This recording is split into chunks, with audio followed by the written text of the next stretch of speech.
As the 1995 Major League Baseball season was coming to an end, there was a tight race in the National League wildcard standings. Following the games that took place on Monday, September 4th, there were 6 teams within 3 games of each other, all with less than a month left in the regular season, where each club had either 23 or 24 games left to play.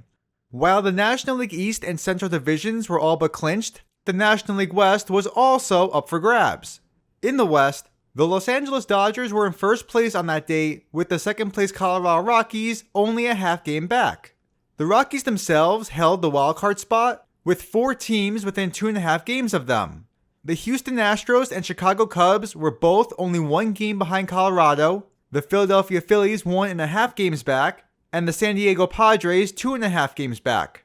That's a lot to say at once, so here's a photo of the full National League standings through September 4th of that year. The Atlanta Braves and Cincinnati Reds were running away with their divisions, and you had the other 6 teams all competing with each other down the stretch. Quick side note, due to the players' strike from the previous year, the 1995 season was shortened from 162 games to 144.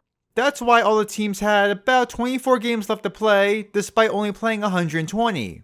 Of the 6 teams in the mix for the playoffs, I want to focus on the Cubs for this video, because of the mentioned teams, there was perhaps no franchise in baseball that wanted to, or should I say, had to, make the playoffs more than them. The team was in the midst of the longest World Series drought in MLB history and the longest championship drought in American professional sports. At the time, it had been 87 years and counting since the Cubs last won the World Series, and exactly 50 years since their last World Series appearance. Seeing how 1995 was the first year of the wild card, this could finally be the opportunity to end the drought. Speaking of the Cubs, they're the reason why I started this video on September 4th. Over the next 14 games, Chicago imploded. They went 4-10 and fell from a 61-59 record on September 4th to a 65-69 record on September 21st. It was the worst record any of those 6 teams had during that stretch, and the Cubs dropped from 1 game out of the wild card to 5.5 games out. Here are the standings following that 14-game span. The Rockies led the West by half a game. The Dodgers and Astros were within half a game of each other for the wild card, while the Padres and Phillies had both slipped as well, falling to 4.5 and 5 games behind. At this point, it looked like it would be a 3-team race between the Rockies, Dodgers, and Astros entering the final stretch of the season. With only 10 games left to play, it appeared as if the Cubs season had come to a disappointing end. 5.5 games to make up in 10 games is an enormous uphill climb, and factor in that they would have to overtake 4 teams in that small window just to make the playoffs, their season was as good as over. While still alive in playoff contention, in order to sneak in as the wild card, Chicago didn't just have to basically win out, they would need to rely on all the teams in front of them to lose most of their games to end the season. Clearly, that wouldn't happen, right? Well, that's what makes this finish very interesting. The Padres and Phillies would do just that. San Diego lost their next 3 straight, while Philadelphia lost 5 of 6. Both teams will get quickly eliminated from playoff contention and are irrelevant for the rest of the video. I'll get to the Astros, Rockies, and Dodgers in a moment, but what did the Cubs do? Following September 21st, Chicago proceeded to win their next 3 games in a row against the Pittsburgh Pirates to take the 4-game series. This includes an absolute clutch victory on that 4th and final game.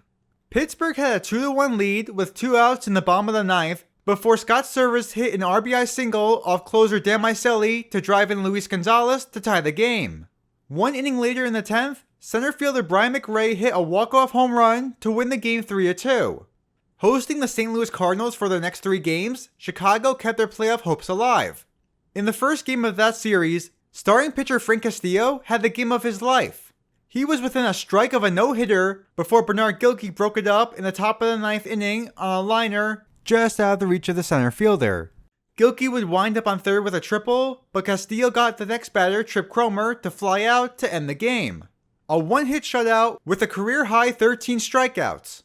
The team overcame a 2-run deficit to win 3-2 in the following game, and the next day, Chicago won again to sweep St. Louis, extending their winning streak to 6 games.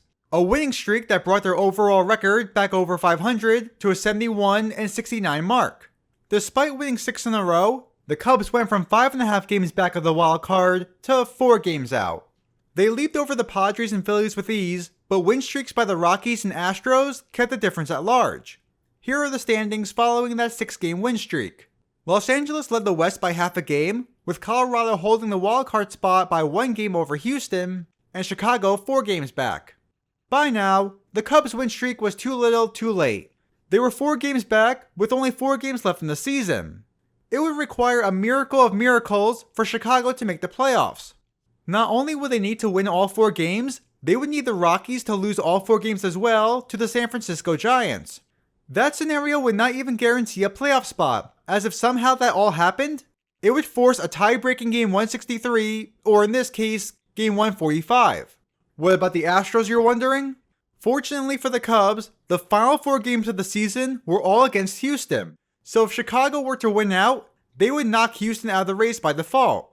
Exactly 29 years minus 1 day ago today, on September 28th, with the regular season entering its final series of the year, the Houston Astros and Chicago Cubs battled it out on a Thursday afternoon in what might possibly be the craziest game of the 1995 season.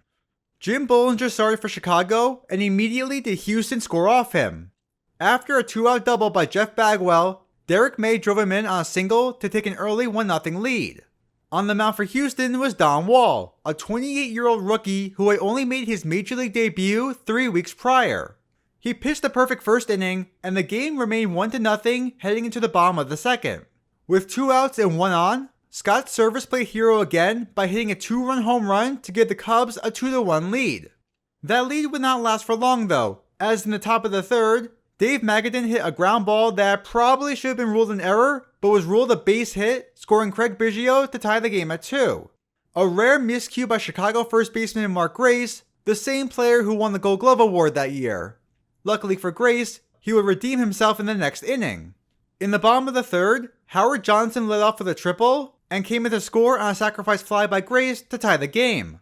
After Sammy Sosa walked following Grace, Luis Gonzalez belted a 2-run homer to propel the Cubs to a 5-2 lead. Don Wall was taken out, and Darryl Kyle came in from the bullpen to finish the inning without allowing another run. The score remained 5-2 in favor of Chicago entering the top of the 5th before a Houston rally. With 2 on and 1 out, Dave Magadan comes through again with an opposite field double that probably should have been caught by a fielder, but wasn't, allowing a run to score. After an RBI groundout that made it 5-4 with 2 outs, Rick Wilkins hit a fly ball down the right field line that Sammy Sosa could have easily made, but he misplayed the ball, allowing it to drop for a double, and the Astros tie the game at 5. 1 inning later, Derek May drove in Craig Biggio on a groundout to retake the lead.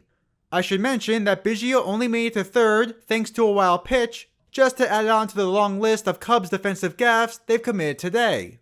Fortunately, what Chicago lacked in defense, they made up for with the bat.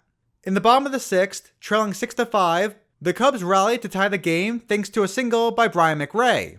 So far in this game, 7 times has a team either taken the lead or tied the game.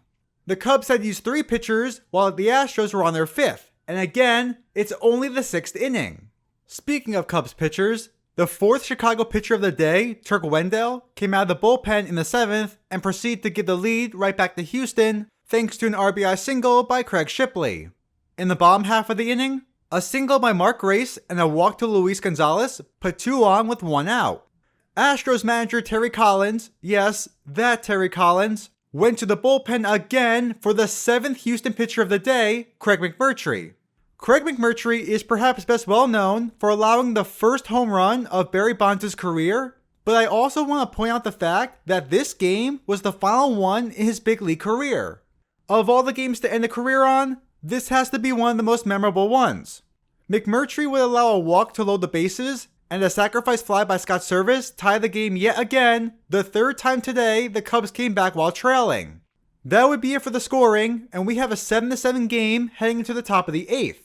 If you thought this game was crazy already, I guarantee you will not expect what happened here. With 2 outs and Craig Biggio on base, backup outfielder James Mouton came to the plate. On the mound for Chicago was the closer Randy Myers. James Mouton was not a big power threat, only hitting 18 home runs in nearly 1,800 career plate appearances. He hadn't homered in his last 198 plate appearances dating back to July 3rd, so as you can imagine, he hit an absolute bomb out of the park. Pitch. There she goes, way back. No doubt about it. It might be. It could be. It is a home run. That's not the weird part though. As Mouton rounded the bases to score, a Cubs fan ran onto the field and started attacking Randy Myers. Don't worry though, Myers was more than alright after this incident. He was, at the time, a 6'1", 230-pound athlete who was a fan of martial arts. I think this photo of Myers taking a swing at the fan sums up what happened. But just for good measure, Cubs shortstop Sean Dunston was quoted saying, "I knew that Randy was going to do one of those martial art things. I was afraid Randy was going to snap his neck. I know Randy." The 27-year-old fan in question was named John Murray, who reportedly said to his brother prior to the home run, "If he throws another home run, I'm going to run out there and give him what for." One reporter stated that Murray said something about a dare, too many beers, and a prank that got out of hand.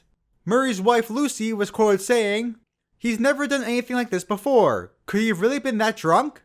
After the incident, Murray himself stated, "In retrospect, it was a bad move on my part. If I may say so myself, that is putting it extremely lightly." I can see why a fan would be upset about his team blowing their playoff chances in the final weeks of the season, but trying to fight the pitcher yourself is a bold strategy to say the least. One more thing I want to mention about this, reportedly, when Murray was let go on bail, he exited the side door of the police station and started running back in the direction of Wrigley Field. That's honestly something out of a sitcom. Maybe he knew what was happening though, because this game wasn't over yet. In the bottom of the 8th, down 9-7, the Cubs staged another rally. Following a leadoff double by Mark Parent, third baseman Howard Johnson drove him in on a single to get within a run. Mark Grace then doubled down the left field line to score Johnson, and Chicago in the span of 4 batters tied the game again at 9-all. That's now 4 times this game the Cubs rallied back from a deficit. Despite having the go-ahead run in scoring position with 1 out, Chicago could not capitalize, and the game remained tied at 9 heading to the 9th. No team would score, so the game went into extra innings. In the top of the 10th, James Mouton gave Houston the lead on a sacrifice fly, where Craig Biggio came in to score for the 5th time this game to take a 10-9 lead. Down to their final 3 outs, the Cubs did not go away. Singles by Brian McRae and Mark Grace put runners on the corners for Sammy Sosa, who lifted a fly ball out to center field to bring home McRae to tie the game again. Following Sosa, Luis Gonzalez was caught looking, and so we head to the 11th inning, tied at 10. On the very first pitch thrown this inning, pinch hitter Mike Brumley hit an opposite field home run to give the Astros the lead yet again. Fun fact about this home run, it was not only the first hit of the season for Mike Brumley, it was his first home run in 6 years, and it was his final hit in Major League Baseball. That's again, first hit of the season, first home run since 1989, and final hit as a big league player. You talk about the unlikeliest player to eliminate you from playoff contention. Well, almost. The Cubs entered the bottom of the 11th down 11-10. The leadoff batter, Sean Dunston, singled up the middle to start the frame. The next pitch following the single resulted in a passed ball, allowing Dunston to advance to second base. I don't think anyone would argue that this at-bat right here is the biggest one of the Cubs season so far. Down a run in extra innings, where a win keeps your season alive and a loss eliminates you from playoff contention. At bat now is Scott Bullitt, a player who batted only .233 across just 405 career plate appearances. In the penultimate season of his career, Bullitt was about to have the at bat of a lifetime. After going ahead in the count 2-1, Bullitt fouled off not 1, not 2, not 3, not 4, not 5, not 6, but 7 straight pitches, took a ball to get to a full count, and on the 12th pitch of this at-bat, singled into right field to drive home Dunston to make it an 11-11 game. Jose Hernandez followed Bullitt and sacrificed him over to second to put the winning run in scoring position. With a chance to win the game, Mark Parent came to the plate. Ground ball. The Cubs win. The Cubs win. The Cubs win. This 11-inning game lasted an astounding 4 hours and 51 minutes. 23 runs on 36 hits, and 45 players made an appearance, including 18 pitchers. The biggest stat from this game, however, was the fact that the Cubs rallied back from a deficit 6 times. At various points during this game, they were down 1-0, 6-5, 7-6, 9-7, 10-9, and 11-10. It's the only such occurrence of a team overcoming 6 deficits in a game in the 20th century, and to my knowledge, the only such time in MLB history. One of the greatest and most forgotten games in recent Cubs history, and they still need the Rockies to lose to avoid elimination. This could have all been for nothing, but luckily, Colorado did lose as the Giants beat them 12-4. If this was the game of the year to save their season, then the very next one is a close second. On Friday, September 29th, the Astros and Cubs were in a tight pitchers duel. Chicago ace Jamie Navarro blanked Houston through the first 5 innings, as did Astros pitcher Mike Hampton to the Cubs. The Astros rallied in the 6th to score a run off Navarro, and still facing him in the 8th, veteran outfielder Milt Thompson, who was batting .214 entering the day, hit a clutch 2-out, 2-run single to make it 3-0. Meanwhile, Hampton remained in control. Through the first 8 innings, he allowed only 2 hits and was shutting out Chicago. In the 9th, 2 outs away from a complete game shutout, Hampton was relieved from the game after allowing a single. Mike Hedman came in to pitch, and that's when the Cubs' bats finally came alive. 3 consecutive singles scored a run to make it 3-1, and the bases were loaded.